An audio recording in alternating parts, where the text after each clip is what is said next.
কিছু কিছু মানুষ আছে যারা থেকে ছেড়েও যাবে না, আবার ধরেও রাখবে।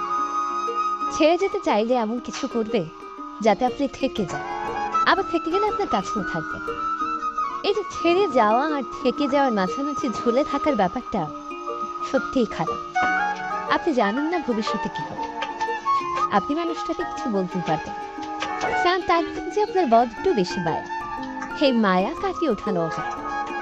আপনার সবকিছু ঠিকঠাকই চলবে, কিন্তু আপনি জানেন আপনি ভালো। মানসিক অশান্তি আপনাকে ধীরে ধীরে শেষ করবে।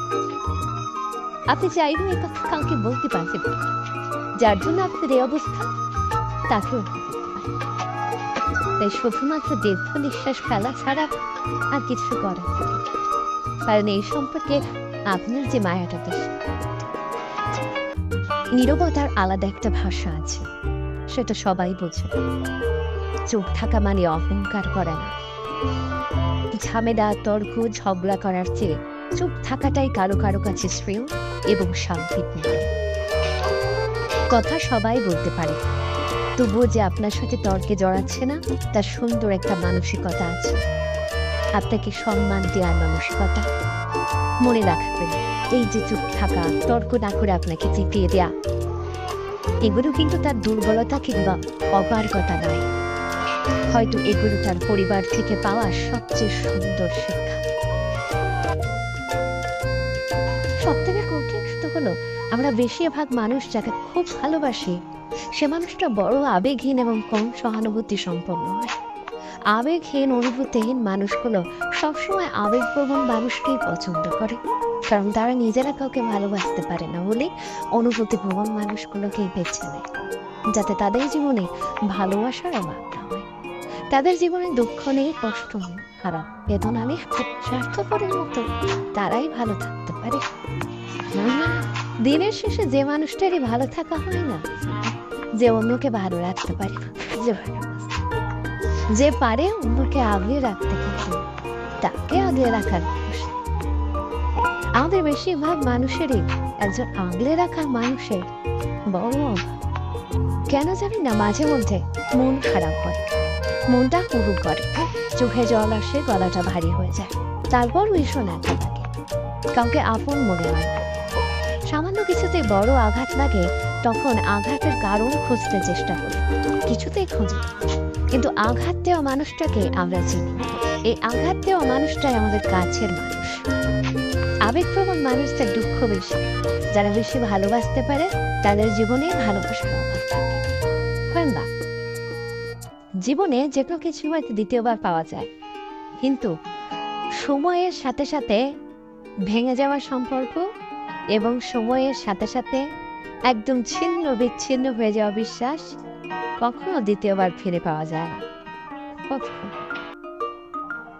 সময় সবার একরকম থাকে না, সময় পরিবর্তন হয়। আজ তোমার সময় ভালো যাচ্ছে বলে ভাবছো এতদিনের পাশে থাকা মানুষটাকে তোমার আর দরকার নেই, তাহলে ভুল ভাবছো। ঘুরে ফিরে তোমারও খারাপ সময় আসবে, তখন ওই মানুষটাকে তোমার আবার দরকার পড়বে না। মানুষের প্রয়োজন কখনো ফোরায় না, শুধু সময়ের ব্যবধানে মানুষের চাহিদার পরিবর্তন হয়। আজ যাকে তোমার দরকার পড়ছে, যার কাছে তোমার আর কিছুই পাওয়ার নেই, একটা সময় ছিল সেই মানুষটার কাছে তোমার সব কিছুই ছিল। নতুন মানুষের মোহ বেশি দিন থাকে না, পুরনো মানুষটার মোহ কেটে গেলে স্মৃতি থেকে যায়।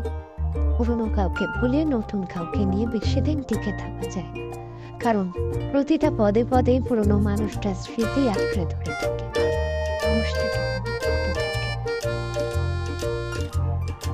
জীবনে মানসিকভাবে শক্ত হওয়াটা দরকার। আপনার ভেতরটা যতই নরম হোক না কেন, বাইরে বোঝাতে হবে আপনি একজন শক্ত মানুষ। শক্ত হতে না পারলে আপনাকে প্রতিনিয়ত ঠকতে হবে। নিজের ভেতর আত্মসম্মান বোধ, ইগো কিংবা মূল্যবোধ থাকা উচিত। খেয়াল করলে দেখবেন, যারা ঠকে যায় তারা বরাবরই নরম মানুষ। শক্ত মনের কাউকে মানুষ ঠকাতে পারে। সবকিছু রিভেঞ্জ অফ নেচার, অর্থাৎ প্রকৃতির প্রতিশোধের উপর ছেড়ে দিতে। কিছু বিষয়ে আপনার নিজেই প্রতিশোধ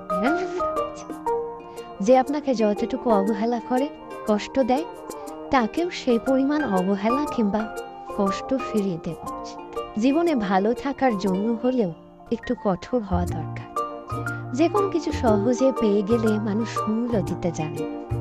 মানুষ হিসেবে আপনি সহজ হতে পারেন, তবে সস্তা কিংবা সহজ লোক বলতে যাবেন না। যে আপনাকে যতটুকু দেবে তাকে ততটুকুই ফিরিয়ে দিতে শিখুন, হোক সেটা আঘাত কিংবা ভালোবাসা। আপনাদের সাথে গল্প করতে করতে আমার রান্না প্রায় শেষ। তো আমার ভিডিওটি যদি ভালো লাগে অবশ্যই লাইক, কমেন্ট, শেয়ার কেউ ভুলবেন না। সবাই আমার পাশে থাকবেন যাতে আমি আরো ভালো ভালো ভিডিও করতে পারি। তো এই যে আমার রান্নার ফাইনাল লুক প্রায় শেষ। এখন আমি ধনিয়া পাতা দিয়ে উঠিয়ে নিব। তো সবাই ভালো থাকবেন। আসসালামু আলাইকুম।